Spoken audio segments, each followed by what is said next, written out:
name is Randy Gomm. I'm the owner of Radiant Health Saunas. I'd like to chat with you a little bit today about what to look for when buying an infrared sauna.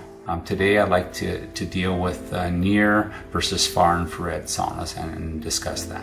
It's been interesting because on the internet I've seen more and more information come out the last couple of years of the benefits of near infrared saunas, and it's been fascinating just to see how statements are made, and then someone else picks up these statements, and the next thing you know, it's got a life all its own.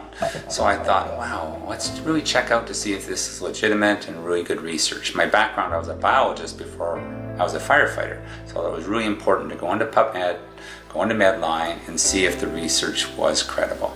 And there was really good research on there on light emitting diodes and lasers, what they call LED devices in a very specific frequency, 630 to 940 nanometers. So that means it's a little bit in the red zone and more in the near infrared.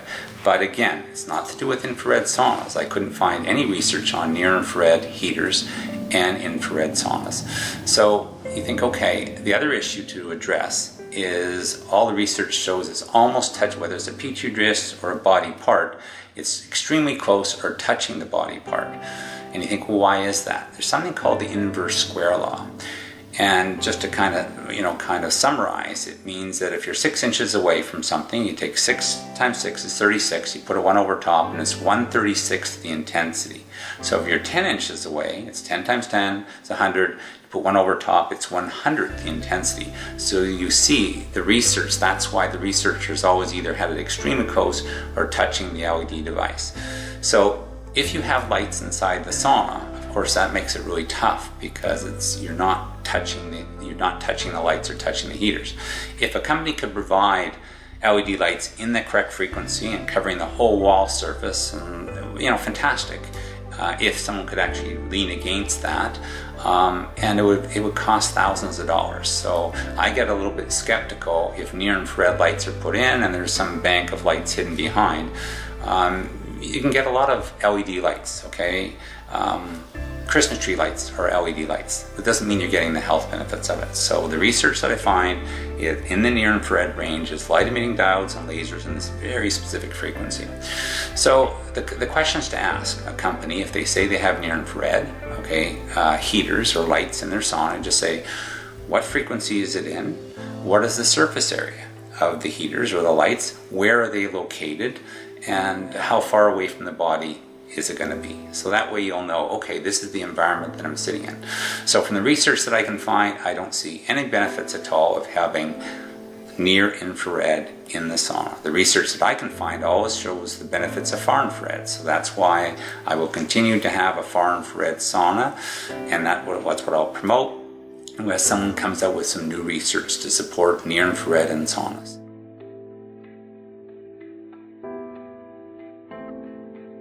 So the first thing would be VOCs, okay, volatile organic compounds. You want the company to provide testing of the whole sauna, okay, and you like it to be zero, okay, zero VOCs, volatile organic compounds. The next issue to address is EMF. Now, if they're doing the testing on EMF, you don't want to just have the heaters test in isolation. What you'd like to have is the whole sauna tested, because that's the environment you're sitting in.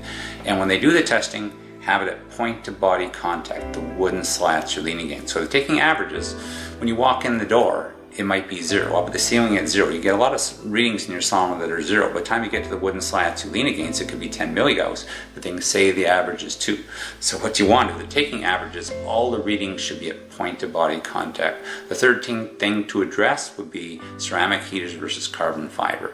I did sell as ceramic heaters before. I got a lot of complaints about hot spots and cold spots, is why I switched over to the carbon fiber. The other advantage is it's a lower surface temperature, and with a lower surface temperature you increase the micron wavelength, so it's in the beneficial far infrared range. The final thing to address is the near versus far infrared, and obviously for the reasons that I've given, I believe the far infrared sauna is the way to go.